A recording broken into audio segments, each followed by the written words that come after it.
Assalamualaikum warahmatullahi wabarakatuh. Pada video kali ini, aku bakal jelasin tentang masalah emosi kecemasan masa depan. Pasti kalian pernah dong merasa cemas tentang masa depan kalian? Mungkin karena bingung mau jadi apa di masa depan dan takut gagal salah melangkah. Nah, ternyata itu wajar banget loh, apalagi terjadi pada kalian pada masa dewasa awal. Untuk penjelasan lebih lengkapnya bakal aku jelasin di slide berikutnya. Di masa dewasa awal, emosi kita mulai berubah. Dari yang awalnya tidak stabil menjadi lebih matang. Jadi, kita mulai punya kesadaran diri jadi lebih paham apa yang kita rasakan dan kenapa sih kita merasakannya. Selain itu, kita juga belajar mengatur emosi. Misalnya, dulu saat masih kecil atau remaja, seorang individu gampang marah atau panik. Tetapi, setelah menginjak masa dewasa awal, ia sudah dapat menenangkan diri dan berpikir lebih jernih. Emosi pada fase ini juga lebih kompleks karena tanggung jawab makin banyak. Tetapi, di sisi lain, empati dan kemampuan bersosialisasi juga ikut meningkat.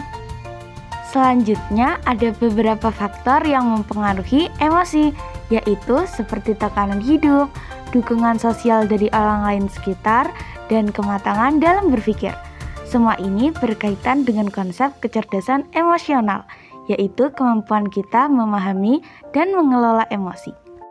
Dari artikel yang saya baca menekankan teori kecerdasan emosional sebagai kunci perkembangan emosi yang meliputi kesadaran diri, pengaturan emosi, motivasi, adanya dorongan dari dalam diri untuk tetap semangat, empati, mampu memahami perasaan orang lain, dan keterampilan sosial, yaitu kemampuan menjalani hubungan dengan orang lain. Orang yang memiliki emosional yang baik tidak langsung panik saat gagal, tapi mencoba bangkit dan belajar dari kesalahan. Pada masa dewasa awal, kecemasan sering muncul, bisa karena takut gagal atau masa depan yang tidak pasti, dan adanya tekanan dari lingkungan sosial. Sebagai contoh, mahasiswa akhir yang cemas mau kerja apa setelah lulus.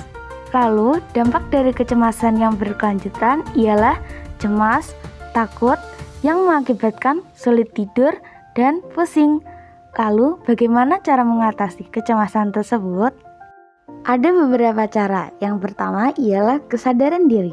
Sadar dengan apa yang akan kita lakukan dan bagaimana cara kita untuk menyelesaikan masalah tersebut. Jika kecemasan terus berkelanjutan, kita bisa konseling ke psikolog terdekat atau melakukan refleksi diri, yaitu sebelum tidur kita merenungkan sehari ini kita melakukan apa saja. Yang ketiga ada dukungan keluarga dan lingkungan. Saat merasa tertekan, coba ngobrol dengan teman dekat atau keluarga. Karena dukungan dari keluarga, teman, atau komunitas sangat membantu dalam menghadapi stres. Dan jangan ragu meminta bantuan saat membutuhkannya. Oke, materi pada pertemuan kali ini sudah selesai. Jadi, kesimpulannya ialah masa dewasa awal memang penuh tantangan, terutama soal emosi dan kecemasan. Jadi, wajar saja kalau kita mengalami kecemasan dan tekanan. Tapi justru di fase ini, kita belajar menjadi pribadi yang lebih kuat, lebih matang, dan lebih memahami diri sendiri. Sekian dari saya, terima kasih. Wabillahi taufiq wal hidayah. Wassalamualaikum warahmatullahi wabarakatuh.